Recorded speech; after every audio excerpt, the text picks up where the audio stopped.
Maayong buntag mga kalabatiba. Welcome sa Tulumanon. Matag adlaw nga Domingo, ang News and Music Sunday. Adlaw karon nga Domingo, Pizza 21 sa Abril, tuig 2024.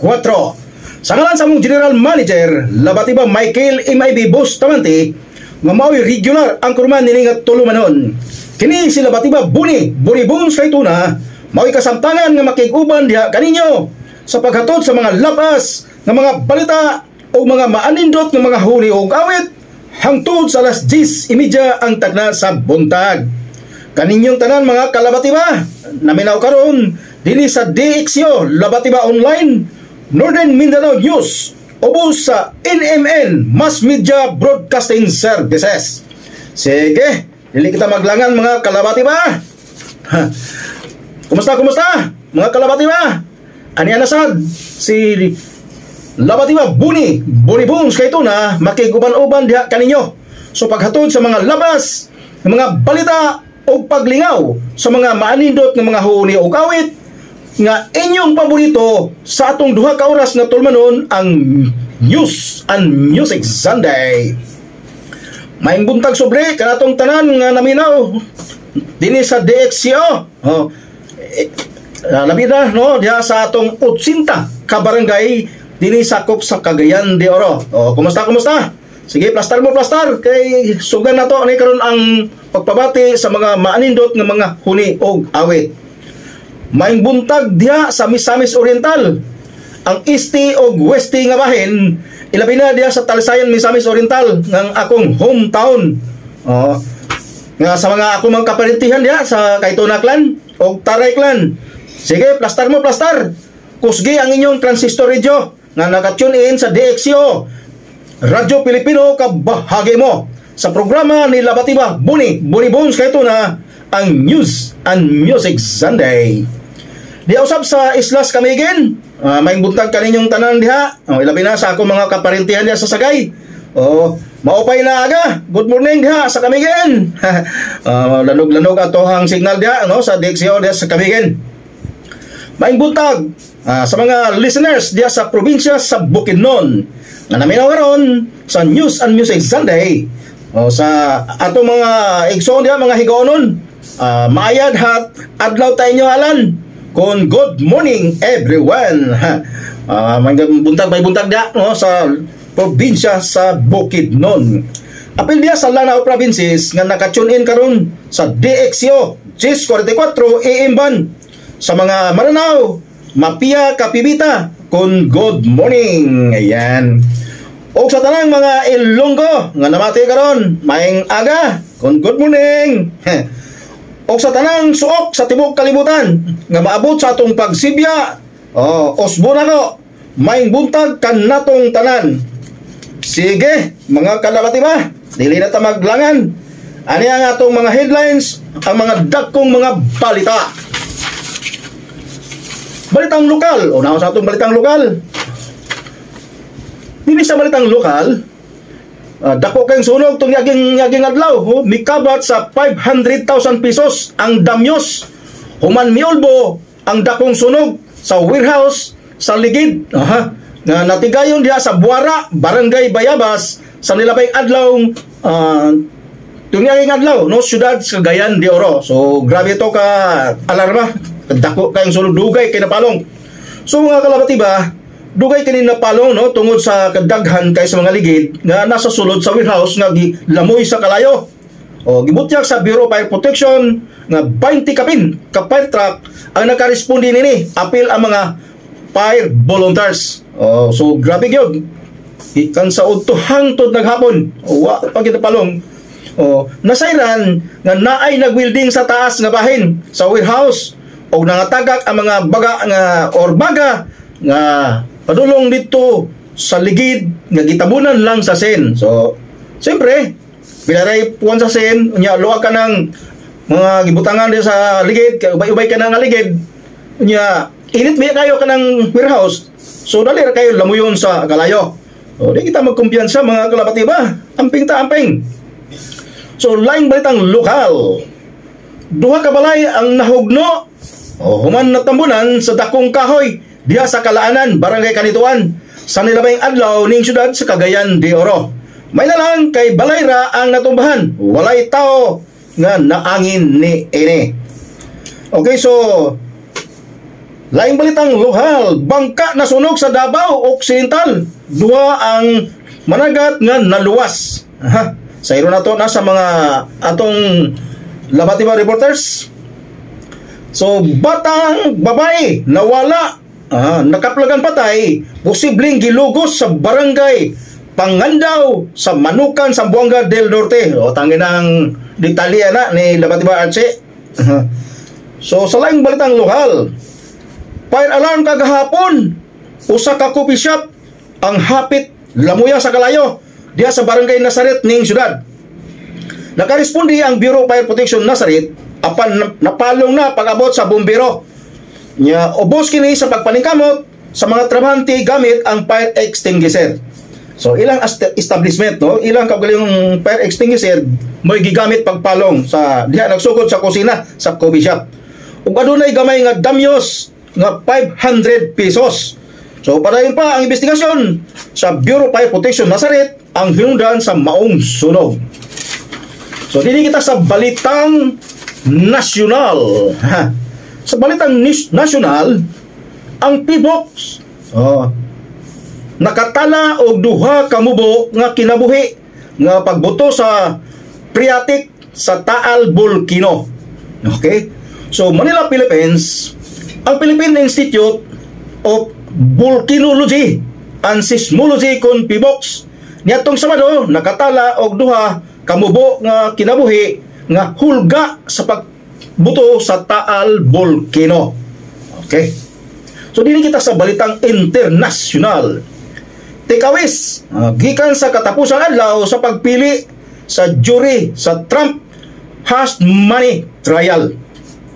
Ang iyang mga abogado misulay usab sa paglangan sa pagsulay apan ang pagbukas nga mga pahayag nga magsugod sa Lunes unang kriminal nga pagsulay sa usa ka kanhi presidente sa US. So dili kita sa balitang esports. Dili sa balitang esports duha ni kabok. Dini lokal o dahil PBA. Kaya ka nagpaabot gapon sa PBA. Dini sa lokal, gidula din sa Cagayan de Oro, nga taga dinirasad Cagayan de Oro ni MAP Sports. Anya ang resulta dula sa MAP Sports Season 5 President's Cup Anti-Drugs Basketball League nga gidula sa Liceo University Gym. Kagabi o sa nilabayng adlaw nga Biyernes ang recreational category. Tulo ka game. Sa adlaw nga Biyernes, unang game gidula tali sa Yairi Autocheck versus Kicks Philippines. Ang gidawog ang Yairi Autocheck sa score nga 90 batok 87. Ang player of the game si Bancali sa iyang 24 points. Ikalawang game gidawog ang Team Henry versus Soul Society versus Regans sa score nga 95 batok 81. Aling leading scorer si Ibahay sayang 18 points. Samtang ang ikatulong nga game, Team C19 maoy gidawog versus Regans sa score nga 88 batok 74. Namuntos ka player si Padinit sayang 18 points. So dinisad ta sa kagabi nga dula, tulo ka game, dula dia sa Liceo University Gym.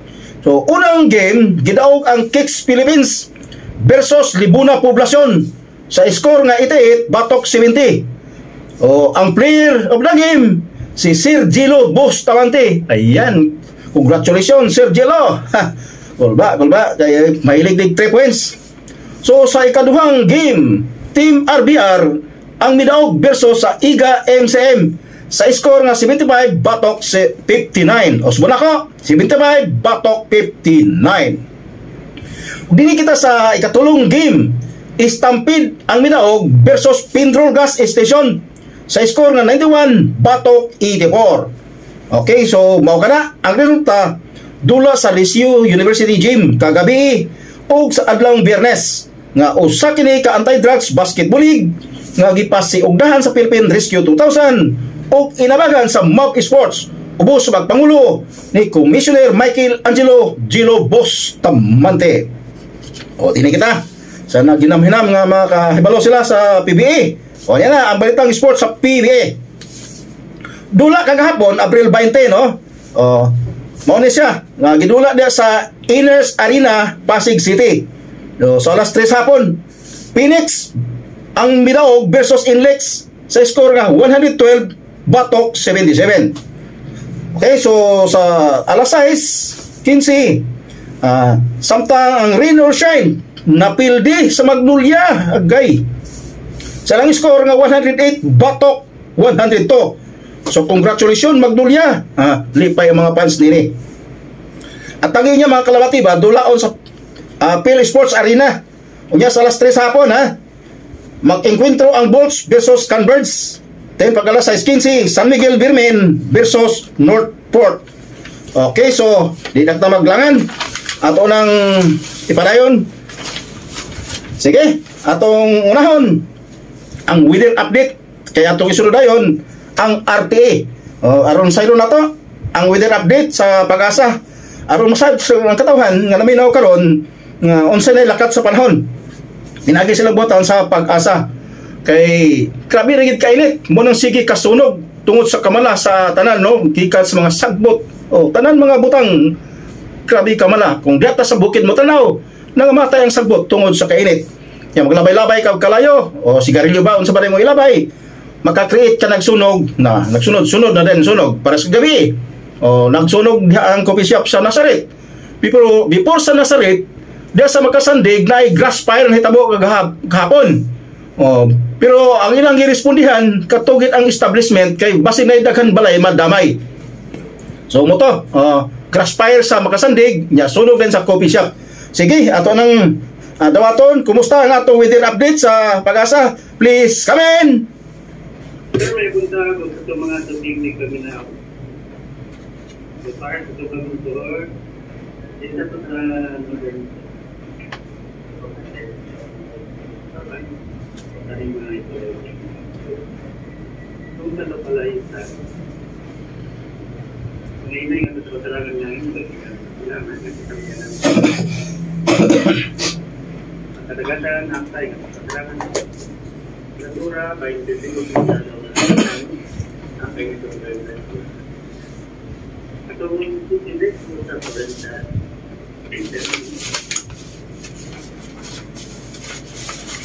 standard time or gusto pa rin.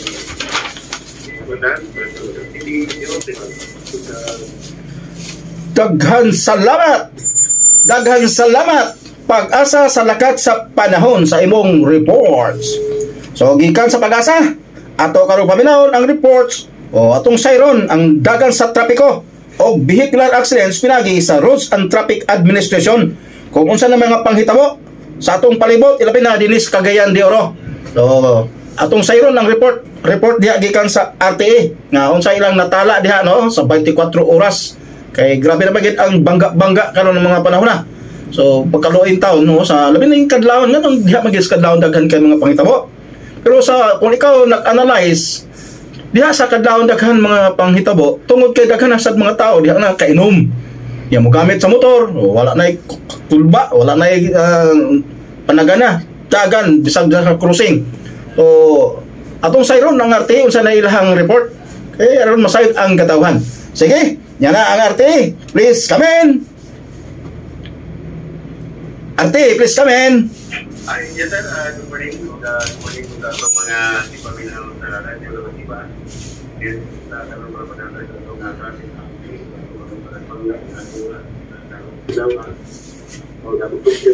traffic flow atong Bulwa areas pagkaron going ipuna no gagawin sa may Bulwa dan highway sa pagkaron live flow traffic kita atong mater respectful health avenue kaya kita sa may Bulwa kanlong kita atong babin sa Boulevard sa pagkaron sa silo leher sa Balacan atong tawag sa highway going Manson Street o going to Bulwa live flow traffic pa kita atong rin sila sa Boulevard going to Torita Boulevard so going to atong Punbun areas where karon light flow traffic same po sa atong Recto Vélez Recto Morales Recto Linya o gato ang rekto yung TV sa pagkakaroon live flow of traffic. Atong Lapatan Highway, sa pagkakaroon, makati natin pagkitawag po direct flow of traffic.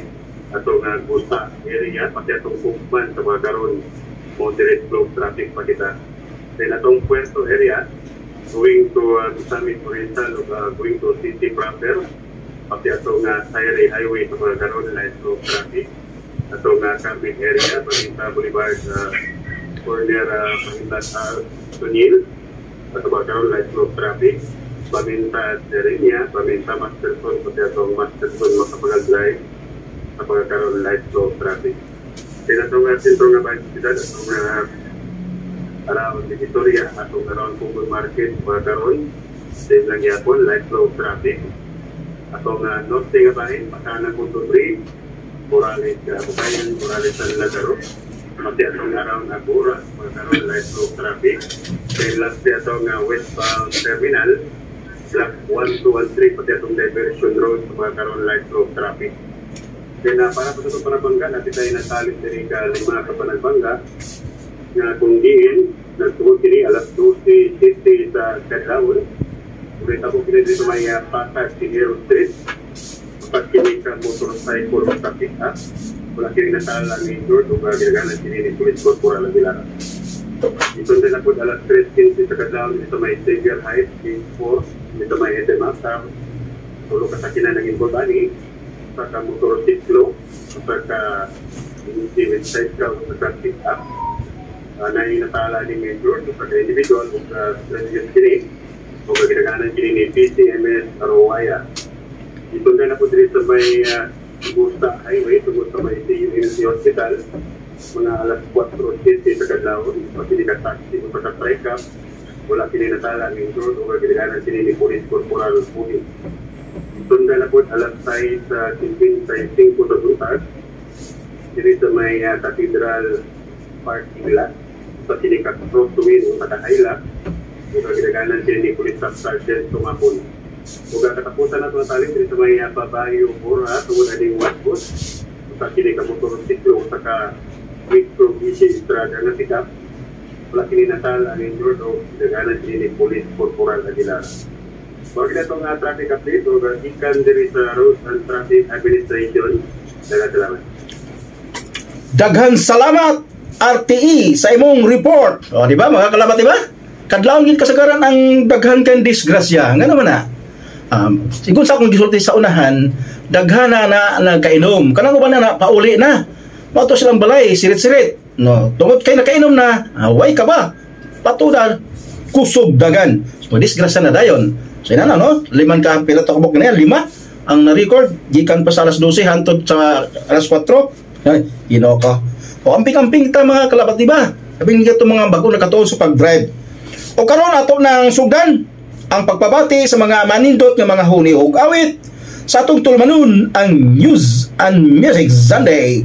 Sa ngalan sa among General Manager, labat diba, Michael M. Ivy, nga mao'y regular ang kurman niningat tulmanon. Kini sila batiba Buni Bones kay tuna mao'y kasamtangan nga makig-uban diha kaninyo. Aniya na ang mga huni ug awit.